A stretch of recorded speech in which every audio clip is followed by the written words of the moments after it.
Ya, Assalamualaikum warahmatullahi wabarakatuh. Salam sejahtera bagi kita semua. Salam, namo buddhaya, Om Swastiastu. Perkenalkan, nama saya Imadi Gita Prananda dengan NP 04211740000031 dari kelas Bisnis Maritim A, Institut Teknologi 10 November dari bimbingan Bapak Saud Kurni.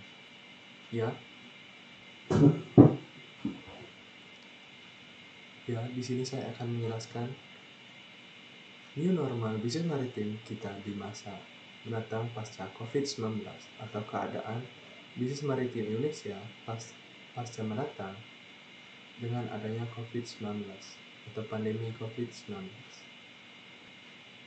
Bisnis maritim itu sendiri memiliki banyak sekali sektor. Salah satunya adalah 1. Galangan, yang kedua ada pelayaran, yang ketiga ada pelabuhan, yang keempat ada logistik, dan masih banyak lagi sektor-sektor dari bisnis maritim tersebut. Semua sektor ini sangatlah penting bagi kita semua, karena dengan adanya transportasi di laut, dari hal yang kecil, kita dapat menikmati barang yang berasal dari negara lain dengan jarak yang sangat jauh atau tempat yang kita tidak ketahui. Selanjutnya, saya akan membahas tentang COVID-19. Coronavirus adalah suatu kelompok virus yang dapat menyebabkan penyakit pada hewan atau manusia. Beberapa jenis coronavirus diketahui menyebabkan infeksi saluran nafas pada manusia, mulai dari batuk, pilek, hingga yang lebih serius seperti Middle East Respiration Syndrome atau MERS dan Severe Acute Respiration Syndrome atau yang disingkat dengan sebutan SARS. Coronavirus virus baru yang ditemukan menyebabkan penyakit COVID-19. COVID-19 adalah penyakit menular yang disebabkan oleh jenis coronavirus yang baru ditemukan. Ini merupakan virus baru dan penyakit yang sebelumnya tidak diketahui sebelum terjadi wabah di Wuhan, China pada bulan Desember 2019. Nah, kita dapat lihat pada grafik ini, berikut adalah kasus COVID-19 dari negara asalnya yaitu China. Nah, selanjutnya kita tahu bahwa pandemi ini sudah berada di Indonesia. Kita tahu pandemi ini mungkin saja disebabkan karena barang impor dari negara China. Oleh karena itu, kondisi dari pelayaran dari negara China diperkirakan menjadi salah satu pemicu penyebaran virus yang dikenal dengan nama COVID-19 ini. Karena pasti kapal yang berasal dari luar akan transit beberapa kali sampai akhirnya bersandar.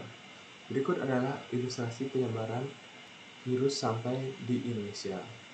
Kita dapat lihat pada gambar virus ini mulanya berasal dari Wuhan, China. Dan selanjutnya, kapal dari Wuhan tersebut akan transit di pelabuhan-pelabuhan Cina lainnya. Lalu, kapal tersebut akan transit kembali di negara-negara seperti Hong Kong, Makau, Jepang, Korea Selatan, Taiwan, dan lain-lain.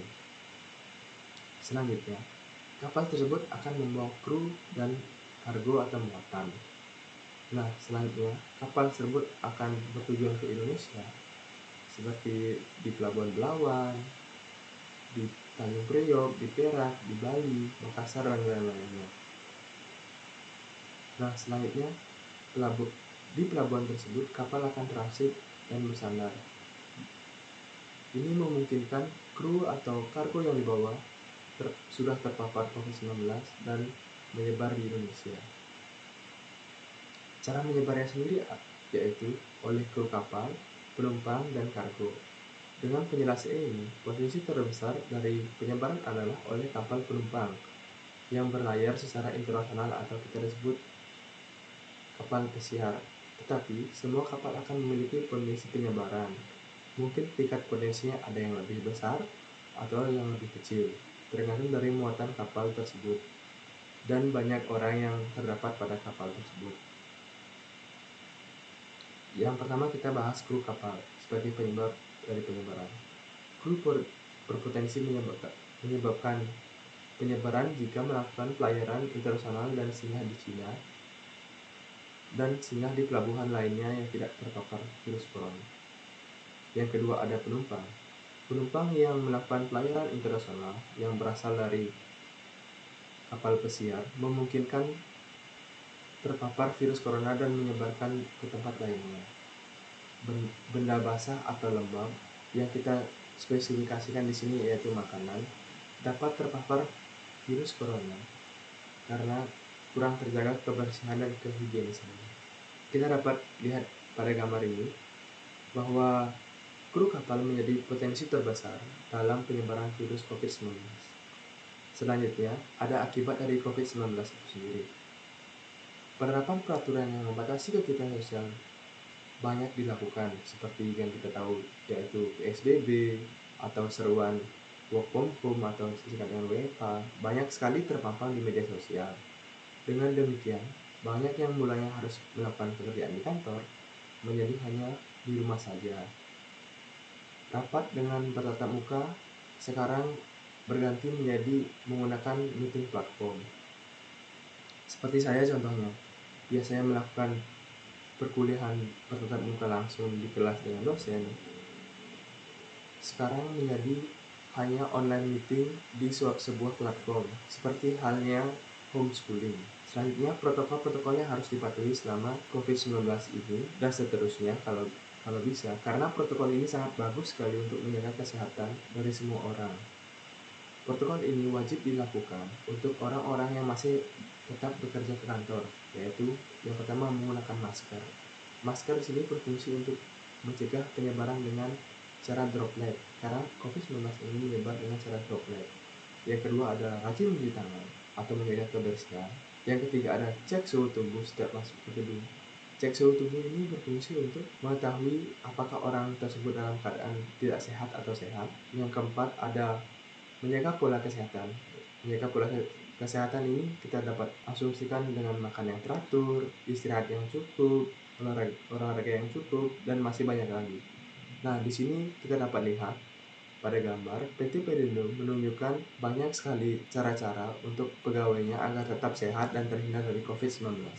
Dampak di perekonomian Indonesia. Karena adanya pandemi ini, di Indonesia menyebabkan perekonomian menjadi menurun. Salah satu contohnya adalah kurs mata uang Indonesia yang menurun dengan mata uang asing. Kita dapat lihat pada grafik, nilai mata uang Indonesia terus menurun dari mata uang asing.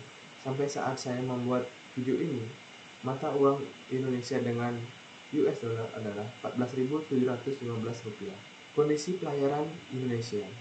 Setelah banyaknya peraturan yang dikeluarkan akibat dari industri maritim itu sendiri, yang pertama ada aktivitas bisnis dan perekonomian menjadi terbatas. Menurunnya kegiatan ekspor dan impor, meningkatnya kebutuhan pangan dan pakan. Kita dapat lihat pada tabel ini yang bersumber dari Badan Pusat Statistika Indonesia. Jika kita lihat pada tahun 2020 dan 2019, jika kita rata-ratakan yang 2020 dan dikalikan 12, itu jumlahnya masih sangat kurang sekali dari tahun 2019. Nah, ini menunjukkan menurunnya kegiatan ekspor dan impor dari migas di Indonesia. Di industri pelayaran, karena pemberlakuan peraturan PSBB yang bertujuan memutus rantai penyebaran virus COVID-19, maka dampaknya ke pelayaran adalah menurunnya jumlah kapal yang berlayar karena menurunnya jumlah penumpang yang akan berpindah dari suatu daerah ke daerah lainnya. Kita dapat lihat pada tabel, lihat dari perbandingan tahun yang berbeda dan bulan yang sama, maka pada tahun 2020 diakibatkan karena pandemi COVID-19 ini, pelayaran mengalami penurunan yang sangat banyak. Dilihat pada bulan Februari saja, penurunan masing-masing daerah sangat signifikan, mengakibatkan kerugian bagi pelaku bisnis pelayaran. Kita dapat lihat di data, di Tanjung Priok, pada bulan Maret tersebut, ada 17.126 orang yang melakukan pelayaran, dan pada tahun 2020 pada bulan yang sama, kita dapat lihat 11.711 orang saja yang melakukan pelayaran. Dampaknya pada pelayaran, seperti kita dapat lihat pada gambar ini, saat akan naik ke kapal atau turun kapal, petugas akan mengecek suhu tubuh dari penumpang dan kru kapal tersebut, apakah mereka dalam keadaan sehat atau dalam keadaan yang tidak sehat. Nah, jika keadaan tidak sehat ini dapat menyebabkan ketakutan bagi orang-orang, dan mungkin orang-orang akan mengatakan bahwa orang tersebut terpapar dari COVID-19. Dampak pada pelayaran. Karena banyaknya pengecekan atau protokol yang harus dipatuhi, proses kegiatan ekonomi ini menjadi melambat dan membutuhkan waktu lebih banyak dari situasi normal. Nah, sebut saja dari pengecekan tadi, itu membutuhkan orang yang mengantri dan waktu yang sangat lama. Dari sebelumnya tidak ada pengecekan suhu, maka orang tersebut bisa lebih cepat untuk naik dan turun kapal. Nah, salah satu contohnya yang sangat banyak dipublikasikan di media-media sosial, yaitu ada kapal pesiar yang tidak diizinkan transit dan akhirnya ditolak oleh masyarakat penumpang dan krunya tersebut tidak diizinkan turun. Nah, ini berita yang saya dapatkan di travel.tempo.co.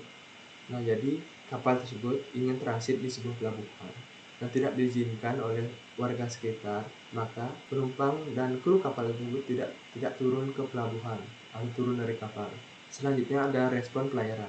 Banyak usaha dilakukan pelaku maritim di sektor pelayaran. Di antaranya adalah jumlah kapal yang dikurangi, mengurangi jumlah kru kapal, menurunkan tarif dan biaya, dan yang keempat ada menerapkan protokol yang dianjurkan. Nah, protokol ini seperti kita bisa lihat pada gambar. Petugas melakukan penyemprotan desinfektan ke kapal-kapal agar menghindari dari terpaparnya penyakit dari COVID-19 itu sendiri. Selanjutnya ada alternatif di pelayaran. Hal yang dilakukan saat ini karena pergerakan manusia dibatasi adalah hanya mengangkut barang dengan menggunakan truk saja.